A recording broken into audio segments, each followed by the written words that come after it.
Hey everybody, how you doing? Welcome to week number 3. Man, we're just plowing through it already, and I'd like to start by just saying that I've really seen some really interesting work from you in this first couple weeks here. So many of you hit the ground running, and then I started looking through the half drafts, just kind of looking through them a little bit, seeing where we're at and everything.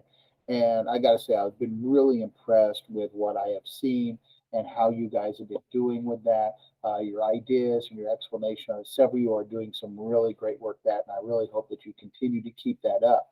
Let's take a look at module 3. This one, writing what you say. So before I talked about before in unit or module 2, it was like what I say, right? Like here's the thing that I see and how can I re-express that to other people.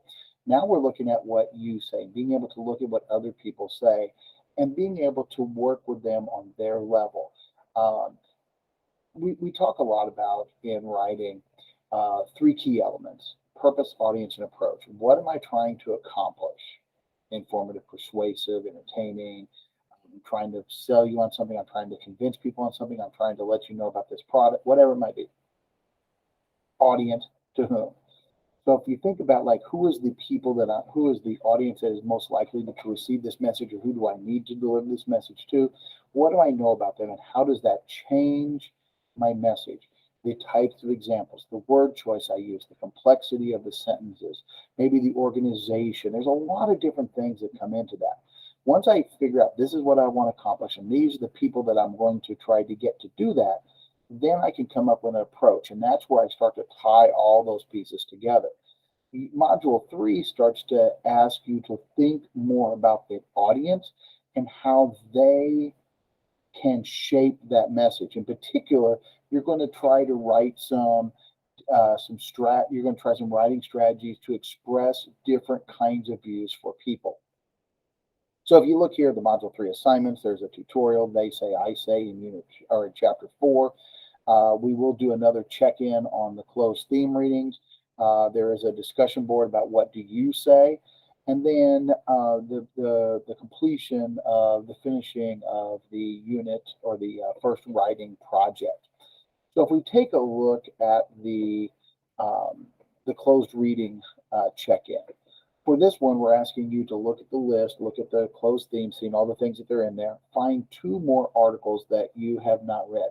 Now, one of the things you might think about is what have other people been reading, right? Like you've been reading other people's stuff, you've been kind of checking in with them and seeing what they're. So you might think like, hey, that one article that so and so wrote about, that might be an interesting read.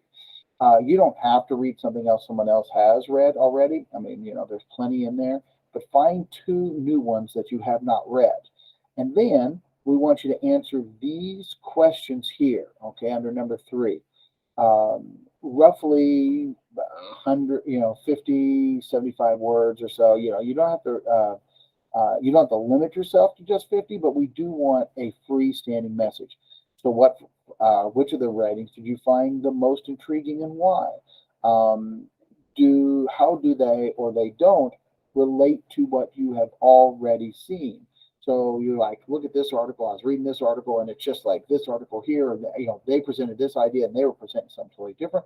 Being able to kind of look and compare and contrast. How does one or both of these respond to the guiding question? So again, how does this help you understand that idea of the role of food in our society and our culture? And then what is a question you might have? As you think about that question, as that reading, what is something else you would like to know and why? Okay. So anyway, you pick one of these. Okay, there's several of them. You pick one of them, and you have to write at least 50 words. That's not very much. We're looking at a solid paragraph. But the thing I always have been telling you is that this writing has to stand on its own. So don't just write until you hit 51, 52, 53 words and then stop. You have to be complete in your message. So if you say, here's the thing I'm interested in, you have to explain it, you have to summarize it, you have to show us what it is and why. Okay.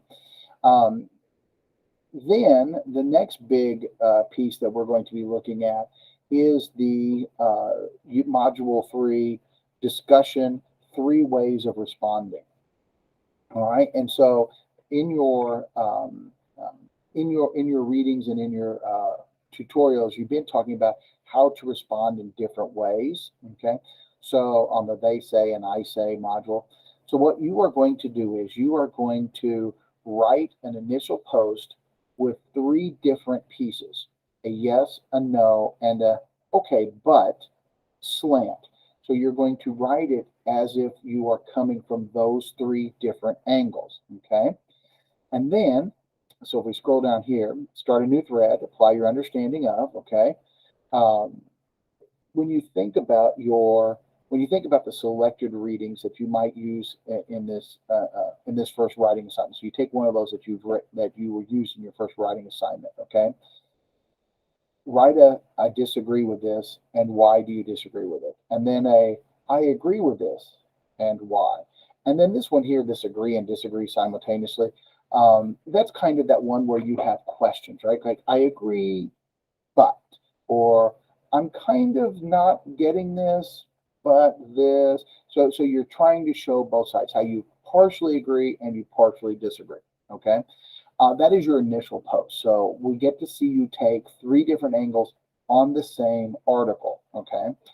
And you pick one of the ones that you did for the Unit 1 module, or the Unit 1, I'm sorry, I said the Unit Module 1. The writing project number 1. There's so many of those are kind of titled alike, I'm sorry. The writing project number 1, okay?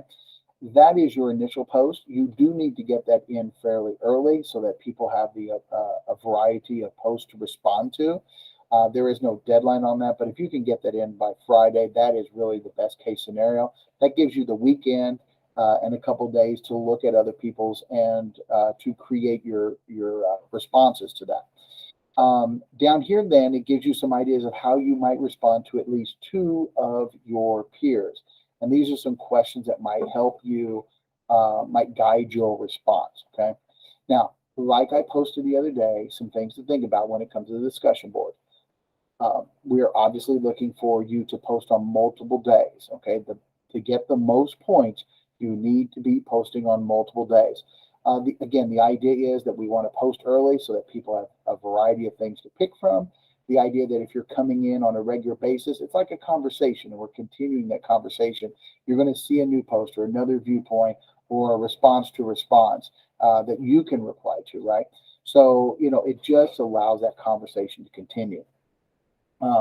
You do need to reply to at least two of your peers, but if you want the full points, you need to be responding to more than the two. And then your responses should be more than, that was good, I really like what you wrote. So you really have to say, this was really good. When you wrote about this, that really made an impact because it made me think of this. Or when I saw the way you approached this, I was kind of curious if I might be able to, and talk about why you believe that was a good or maybe not a good approach to the assignment, right?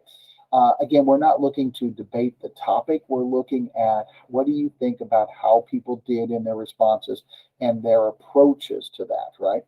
That's what we really want to make sure we're focusing on, okay?